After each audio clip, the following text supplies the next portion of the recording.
مرنے کے بعد کی زندگی،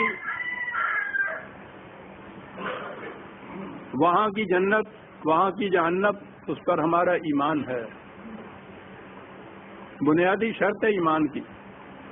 لیکن ایک چیز ہے، جب دین مذہب میں بدل جاتا ہے تو یہ ساری چیزیں جنت جہنم والی باتیں قیامت تک اٹھا رکھتے ہیں ہم، اس دنیا سے ان کا واسطہ نہیں رہتا، اور دین میں یہ چیز یہیں سے شروع ہو جاتی ہے اور مسلسل آگے چلتی ہے۔ جنتی معاشرہ یہاں قائم ہوتا ہے، جہنم کی آگ کے شعلے یہاں بھڑکتے ہیں، وہ شعلے باہر نہیں نظر آتے۔ نار اللہ الموقدۃ التی تطلع علی الافئدہ، آگ کے اس جہنم کی آگ کے شعلے جو دلوں کو لپیٹ لیتے ہیں، کہ وہ عزیزان من ہے نا یہ جہنم موجود آپ کے، اس کے لیے انتظار کرنا پڑے گا قیامت کا آپ کو۔ یہ ٹھیک ہے، میں یہ نہیں اب بتا سکتا کہ جسے جنت قرآن نے کہا ہے اس کی بھی کچھ بات کر دوں، جہنم کی بات تو یہ کی جا سکتی ہے نا۔ اسی دنیا کے اندر وہ معاشرہ قائم ہوتا ہے۔ جنت کے متعلق یا جہنم بعد میں جو آنے والی ہے اس کے متعلق تو قرآن نے کہا مسلو، وہ ہم اس کی مثال دے کے ہم بیان کر سکتے ہیں، تمہیں بتا نہیں یہاں سکتے کہ وہ فی الحقیقت ان ریالٹی کیا ہوگی، تم نہیں سمجھ سکتے اپنے شعور کی موجودہ سطح پر، اسی لیے ہم اسے مثال کے ذریعے بیان کرتے ہیں۔ لیکن اس دنیا کے اندر جو جنت، اس معاشرے کی روح سے جنت یہاں قائم ہوتی ہے، وہ تو دکھائی جا سکتی ہے، دکھائی تھی نبی اکرم صلی اللہ علیہ وسلم والذین معہ نے، وہ جنت قائم کر کے یہاں سے، یہی وہی جنت یہاں، اس سے پہلے کہ جہنم کا نقشہ بھی موجود ہے اور اس کے بعد اس جنت کا نقشہ بھی ہمارے سامنے موجود ہے۔ ادخلوا الجنت انتم وازواجکم تحبرون، تم اور تمہارے رفقا، یہ ازواج ہمارے ہاں تو ترجمہ زوج بیوی ہوتا ہے نا، صرف قرآن کریم میں رفقا کو کہتے ہیں، ہم آہنگ ساتھ چلنے والے جو ہیں وہ ہوتے ہیں، تم اور تمہارے ساتھی۔ اب یہ انفرادی نہ رہی، میں دوسری جگہ بیان کروں گا، سورہ زمر شاید آگے ابھی آتی ہے، یہ آ گئی تھی، وہ گروہ در گروہ آ چکی تھی۔ یہ انفرادی چیز نہیں ہے،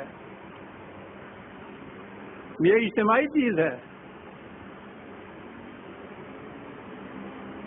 ادخلوا عبادی وادخلوا جنتی، یہ میرے بندوں کے ساتھ مل جا اور جنت میں داخل ہو جا، قرآن کہتا ہے۔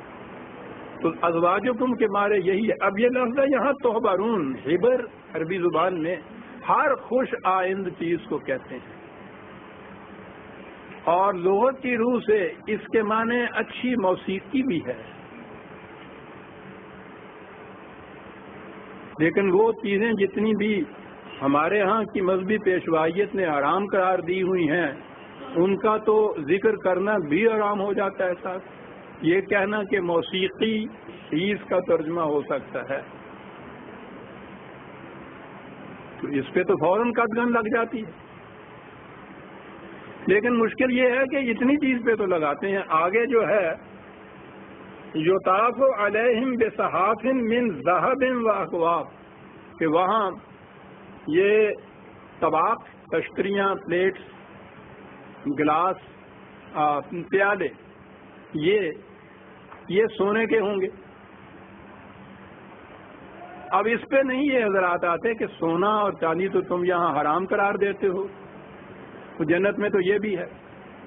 آگے حریر و اطلس بھی ہے جنت میں، یہاں یہ ریشمی لباس جو ہے اس کو بھی حرام قرار دیتے ہیں مردوں کے لیے۔ تو اب یہ چیزیں جو یہاں تم اس طرح حرام قرار دیتے ہو، جنت میں وہ قرآن بیان کرتا ہے کہ یہی ہوگا۔ اب مشکل یہ ہے کہ قرآن میں کہیں بھی یہ نہیں آیا کہ وہاں کاٹن کا بھی کوئی ہوگا وہاں لباس، کہ چلو ہم وہی لے لیں اپنے لیے، وہاں تو ہوگا ہی ہے۔ عجیب بات ہے عزیزان من، کوئی سوچتا نہیں ہے کہ بات جو میں نے پچھلی دفعہ لکھا تھا، سوچا کرو عزیزا، سوچا کرو۔ پیمفلٹ بھی آ گیا، شیخ صاحب کہتے ہیں اس میرے مقالہ کا پیمفلٹ بھی آ گیا ہے 12 سال سے۔ سوچا کرو، ایک ہی بات ہے عزیزان من، یعنی اسی آیت میں یحبرون کا میں نے یہ کہا کہ اس کے معنی موسیقی بھی ہیں، تو پوچھو نہیں کیا شور مچنا ہی تھا۔ موسیقی کے سمجھنے کے لیے ایک حصے لطیف کی ضرورت ہوتی ہے، جنہیں وہ حص نصیب نہیں ہوتی، بجائے اس کے کہ اپنی محرومی کا افسوس کریں، وہ کبا چودہ بھی سارے کبے ہو جائیں۔ انہوں نے کہا موسیقی کو حرام کرا دو، ہمارا وید ہی نہیں کھلے گا کہ ان کو اس کی اپریسیشن ہی نہیں آتی۔ وہ کیا شور میں کہہ گیا ہے وہ فیض کہ جناب شیخ سے میں کا جواز کیا پوچھیں کہ چاندنی کو بھی حضرت حرام کہتے ہیں۔ یہ عزیزان ایمان وہ جنتی معاشرہ جس کے اندر قرآن کی حدود کے اندر رہتے ہوئے ان چیزوں کو استعمال کیا جائے گا، اس سے یہ چیزیں حلال ہوتی ہیں۔ وہ حدود ٹوٹ جائیں تو پھر تو عزیزان ایمان روٹی کا ایک لقمہ بھی حرام ہو جاتا ہے۔